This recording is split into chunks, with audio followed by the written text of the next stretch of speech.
Son équipe de sécurité personnelle est la mieux dotée et la mieux entraînée du pays. La sécurité de Vladimir Poutine a même choqué Donald Trump.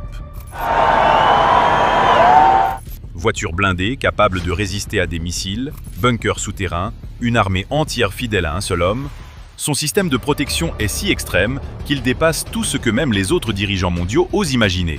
Mais voici le rebondissement. Poutine n'est pas le seul à vivre derrière un mur de paranoïa et de précision. Des palais saoudiens équipés de capteurs émotionnels jusqu'aux sosies nord-coréens. Voici les chefs d'État qui vivent comme des cibles et se défendent comme des empires. Commençons par le numéro 10 et attendez de voir qui domine ce classement. Numéro 10. Alexandre Loukachenko, Biélorussie. En Biélorussie, le pouvoir ne s'élève pas, il descend du ciel dans un hélicoptère noir, une kalachnikov en travers de la poitrine. Depuis près de 3 décennies, Alexandre Loukachenko règne non pas par la politique, mais par la présence. Son pouvoir ne se mesure pas en vote ou en loi, mais par son intouchabilité. Autour de lui, il ne s'agit pas seulement de protection, c'est un périmètre de fantômes, silencieux, tactique, infaillible. En 2020, alors que des manifestations secouaient le pays, Loukachenko a fait passer son message sans équivoque. Il a atterri dans un hélicoptère VVIP, en tenue de combat, entouré de commandos masqués. Pas de discours, juste un fusil, juste la peur. Ses résidences. Les habitants murmurent à propos de zones d'acier, tours de surveillance, scanners faciaux, alarmes déclenchées par le mouvement. Les manifestants disparaissent avant même d'atteindre les grilles. À l'intérieur, seuls les plus loyaux sont admis, constamment remplacés pour que personne ne s'habitue trop. Il a dépensé des millions pour des défenses cachées. Aéroport privé, Rolls-Royce blindé, surveillance par intelligence artificielle et un convoi avec des véhicules leur identiques conduits par des militaires formés à disparaître sous le feu. Numéro 9. Recep Tayyip Erdogan, Turquie. Son cortège est fait de silence et d'acier. Les rues se vident, les signaux disparaissent. Puis vient le défilé. Plus de 20 véhicules blindés, des hélicoptères en vol stationnaire, des tireurs d'élite en position. Au centre, une Mercedes S600 Guard, blindée contre les bombes, hermétique à l'oxygène, prête pour le champ de bataille. En 2023, la Turquie dépensait plus d'1 milliard de livres turcs pour que personne ne puisse approcher Erdogan.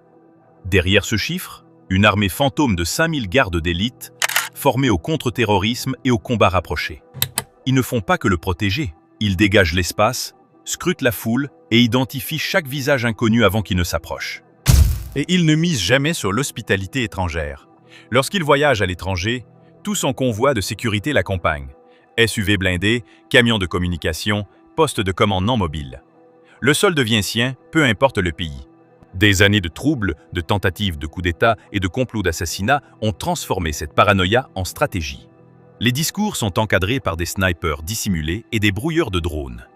La reconnaissance faciale scanne chaque visage dans la foule. Chaque poignée de main est prévalidée. Chaque geste est répété à la seconde près. Ce n'est pas simplement de la sécurité, c'est une domination en mouvement. Numéro 8. Mohammed Ben Salman, Arabie Saoudite. Mohammed Ben Salman ne se déplace pas, il transforme le terrain. Quand le prince héritier saoudien bouge, les rues sont vidées, les toits armés, les drones déployés et l'espace aérien étranger restreint. Des brouilleurs militaires l'accompagnent dans les airs. Sa sécurité n'est pas seulement une protection, c'est une paranoïa de précision. Au cœur du système, la garde royale. Des soldats d'élite en uniforme de créateurs, formés par des contractants occidentaux et loyaux au-delà de toute remise en question. Ils portent des fusils sur mesure, des lunettes à reconnaissance faciale et sont connectés directement à des centres de commandement souterrains, prêts à enclencher des confinements instantanés. Chaque expression est analysée, micro-mouvements, variations de rythme cardiaque, tout compte. Un seul geste de travers et vous disparaissez. À l'intérieur de son convoi, des SUV blindés à plusieurs millions de dollars avec un blindage à 360 degrés et des systèmes d'autodestruction. Autour de ces palais, des murs sensibles à la pression, des scanners thermiques, des câbles sonars enfouis. Employés et visiteurs passent par des points de contrôle biométrique qui analysent les mouvements, les empreintes vocales et même les variations émotionnelles. Depuis l'affaire Khashoggi, tout s'est intensifié. L'intelligence artificielle scanne désormais en temps réel le visage de ses conseillers. Les tests de loyauté sont quotidiens. Un simple doute, une hésitation, et c'est la disparition définitive. MBS n'espère pas le contrôle, il l'écrit. Chaque seconde est chorégraphiée. Chaque issue, répétée. Et ceux qui perdent de rythme, effacés. Numéro 7. Volodymyr Zelensky, Ukraine. Volodymyr Zelensky n'évite pas le danger. Il y vit. Depuis l'invasion de l'Ukraine par la Russie, il est devenu le visage de la résistance. Mais derrière les caméras, c'est un univers de bunkers, de serrures biométriques et d'évacuations nocturnes. Il n'est pas protégé comme un président. Il est défendu comme un champ de bataille.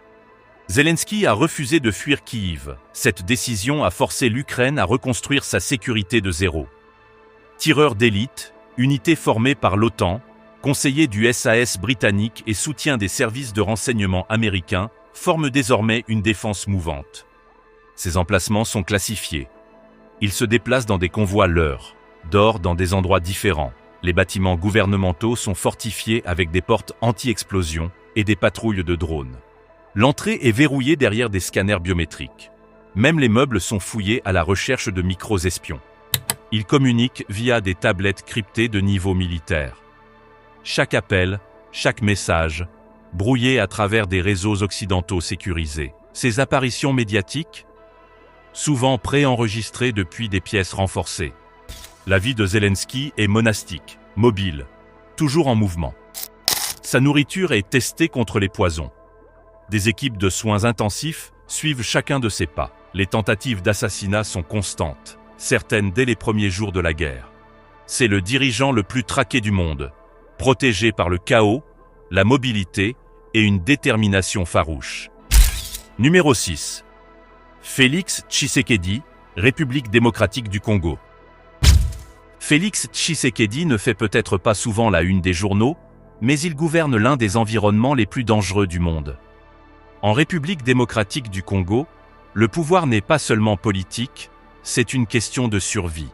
Sous ses pieds se cache un trésor de cobalt, d'or et de coltan, faisant de lui non seulement un dirigeant, mais aussi un gardien d'un commerce mondial de plusieurs milliards de dollars. Cette richesse attire mercenaires, milices et intérêts internationaux, et rend sa protection semblable à une guerre à plein temps. Son cortège se déplace à travers Kinshasa comme une colonne militaire. Des Land Cruisers blindés, des panneaux résistants aux explosions et des camions militaires remplis de soldats de la garde républicaine, loyaux uniquement envers lui. Ces troupes opèrent en dehors de la chaîne de commandement classique, formée dans le secret, armée de fusils israéliens et de lanceurs sud-africains. Au-delà de la capitale, la sécurité s'amplifie. Des tireurs d'élite occupent les toits. Des drones patrouillent le ciel. Des bateaux armés le suivent le long du fleuve Congo. Des tunnels secrets relient ses bureaux à des bases militaires. Chaque point d'entrée est protégé par reconnaissance faciale. Chaque repas est testé. Chaque invité est filtré à travers des bases de données de renseignement à triple niveau, dont l'une supervisée par des conseillers russes. Les communications sont cryptées via des satellites liés à la Chine. Les complots d'assassinat sont fréquents, 3 rien qu'en 2021. Dans un pays en lutte contre la pauvreté, ses dépenses en sécurité dépassent les 100 millions de dollars. Mais pour Tshisekedi, ce n'est pas de l'extravagance. C'est le prix à payer pour rester en vie. Numéro 5. Xi Jinping, Chine. Quand Xi Jinping se déplace, la Chine ne protège pas un dirigeant. Elle déploie une machine. Chaque apparition publique est une forteresse en mouvement. Au centre, le Bureau central de sécurité, une force secrète composée de loyalistes triés sur le volet, formée militairement au plus haut niveau. Seuls les plus fiables peuvent s'approcher à portée de bras. Son véhicule principal, la Hongqi N701, est une énigme roulante, 5 mètres de silence blindé, résistante aux bombes, aux balles, au gaz, mais il ne monte jamais dans des voitures empruntées. Toute sa flotte, limousines, leurres, véhicules de commandement mobile, est transportée par avion cargo militaire. Les pays hôtes sont ignorés. Pékin ne fait confiance qu'à lui-même. Plus de 50 véhicules forment son cortège. Les gardes portent des poignards volants, des mallettes qui se déplient en boucliers balistiques en moins d'une seconde. Des pâtés de maisons entiers sont nettoyés, les fenêtres scellées, les signaux brouillés, les toits évacués. Même les expressions faciales dans la foule sont scrutées. Vous applaudissez trop lentement, vous êtes écarté. Dans les airs, des avions de chasse patrouillent. Les drones sont cloués au sol. Des rumeurs parlent d'avions ensemenceurs de nuages pour garantir un ciel clair et une mise en scène parfaite. Les déplacements de Xi sont chronométrés à la seconde près. Aucun moment improvisé. Aucun imprévu. Sa sécurité repose sur le silence, car le contrôle ne concerne pas seulement ceux qui entrent. Il s'agit de s'assurer que rien d'imprévu ne se produise. Numéro 4. Ali Khamenei, Iran. Ali Khamenei ne dirige pas simplement l'Iran, il l'incarne. Dans un pays où le pouvoir est à la fois politique et divin, sa protection n'est pas conçue seulement pour sa sécurité, mais pour sa sacralité. Ses déplacements sont des traînées de fantômes, jamais confirmés, toujours dissimulés. Lors des troubles régionaux de 2024, certains rapports disaient qu'il avait été déplacé. Ce qu'ils ne disaient pas, c'est comment. Un périmètre invisible formé par la force la plus élite d'Iran, le corps des gardiens de la révolution islamique. Ce ne sont pas des gardes, ce sont des loyalistes formés au combat urbain et au contre-espionnage. Son cortège est un labyrinthe de leurres et de berlines blindées. Des fourgonnettes aux allures civiles cachent des systèmes de brouillage, des postes de commandement et des unités médicales d'intervention rapide. Chaque événement public déclenche des confinements. Tireurs embusqués sur les toits, réacheminement du réseau électrique. Des drones de surveillance balayent le ciel pendant que des équipes biométriques analysent chaque visage. Chaque silence est un signal d'alarme potentiel. Téhéran abrite des bunkers, des tunnels et des couloirs d'évacuation. Sa communication est cryptée via des satellites militaires. Certains disent qu'il voyage sous de fausses identités. D'autres murmurent que des sosies tiennent des réunions entières à sa place. La sécurité de Khamenei n'a pas seulement pour but d'éloigner le danger, elle vise à effacer la moindre trace de déloyauté de l'intérieur. Les dissidents disparaissent, les contrevenants au protocole sont réaffectés ou éliminés. Malgré toute sa théologie, ceci n'est pas de la foi, c'est une forteresse. Numéro 3. Narendra Modi, Inde. Quand Narendra Modi apparaît en public, toute une nation se fige dans un état de confinement. Sa vie est protégée par le Special Protection Group, une force d'élite ne répondant qu'au cabinet du Premier ministre. Mais derrière eux se cache un vaste réseau de militaires, d'agents de renseignement et d'équipes de surveillance synchronisés comme une machine. Modi se déplace dans une Mercedes Maybach S650 Guard, résistante aux explosions, aux attaques chimiques, équipée de pneus increvables et d'un système d'oxygène autonome. Mais la voiture n'est que le début. Chaque itinéraire est inspecté plusieurs jours à l'avance. Les toits sont scannés par imagerie thermique. Les équipes de déminage sécurisent les lieux. Des tireurs d'élite sont postés sur les gratte-ciels. Des drones transmettent des images en direct à des centres de commandement cachés. Les signaux téléphoniques, brouillés. Les mouvements, suivis. Lors de rassemblements massifs, des foules de 100 000 personnes sont cartographiées numériquement en grille, surveillées par intelligence artificielle. Un seul geste suspect et des zones entières sont verrouillées. Il est entouré d'un bouclier humain à 3 niveaux. Les forces de police locales et la CRPF à l'extérieur, les unités NSG avec des contre-snipers au centre et les agents du SPG formés à encaisser une balle dans l'anneau le plus proche. L'Inde lui a même offert sa propre armée de l'air, 2 Boeing 777 d'une valeur de 200 millions de dollars chacun, surnommés Air India One, équipés de défense antimissiles et de centres de commandement aérien. Pour ses détracteurs, c'est un excès. Pour ses partisans, c'est une fierté nationale. Pour Modi, c'est le message, il ne dirige pas simplement l'Inde, il est devenu intouchable. Numéro 2. Kim Jong-un, Corée du Nord. Kim Jong-un n'est pas simplement protégé, il est enseveli dans le contrôle. Son pays est déjà une forteresse, mais sa sécurité personnelle est tout autre chose. Une performance militarisée, chorégraphiée à la seconde près. Quand Kim apparaît, sa Mercedes Maybach noire blindée glisse à travers des rues désertes. Autour d'elle, des gardes du corps qui courent en formation parfaite, le protégeant de leur propre corps. Leurs réflexes sont entraînés à la milliseconde près. Un seul faux mouvement, et ils se ruent. Mais ce n'est que la surface. Derrière tout cela se cache une agence de l'ombre appelée le Bureau des aides de camp. Ils organisent des convois leurres, brouillent les drones, verrouillent les routes et modifient l'itinéraire de Kim jusqu'à la dernière seconde possible. Il voyage dans un Ilyushin IL-62 de l'ère soviétique, chargé de technologies antimissiles. Un second avion le suit souvent comme leur. Lors de ses visites à l'étranger, il emporte sa propre nourriture, son eau, ses toilettes et même un ascenseur blindé. Car chaque molécule de sa biologie est classifiée. Son cercle rapproché, moins de 20 personnes, triées sur le volet pendant des années. Un seul signe de doute et vous disparaissez. Les purges ne sont pas des punitions, ce sont des politiques. La peur est la monnaie d'échange. Personne ne sait où il dort, chaque apparition est retardée, chaque respiration est chorégraphiée. Kim ne fait pas que survivre, il s'efface à la vue de tous. Numéro 1. Vladimir Poutine, Russie.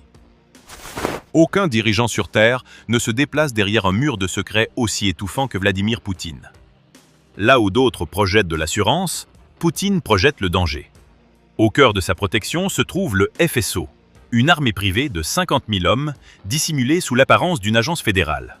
Elle contrôle le renseignement, les communications et le contre-espionnage, tout cela pour un seul homme. Son budget est classifié, sa loyauté absolue. Quand Poutine se déplace, des villes entières se mettent en quarantaine.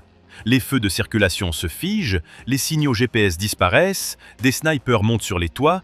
Son cortège est composé de véhicules blindés identiques, personne ne sait dans lequel il se trouve, pas même ses assistants, et la voiture, le russe Senna, une limousine blindée russe de 7 tonnes, équipée de systèmes de défense chimique, de pneus increvables, de communications cryptées et même d'une réserve de son propre sang. Au-dessus de lui, des avions de chasse patrouillent.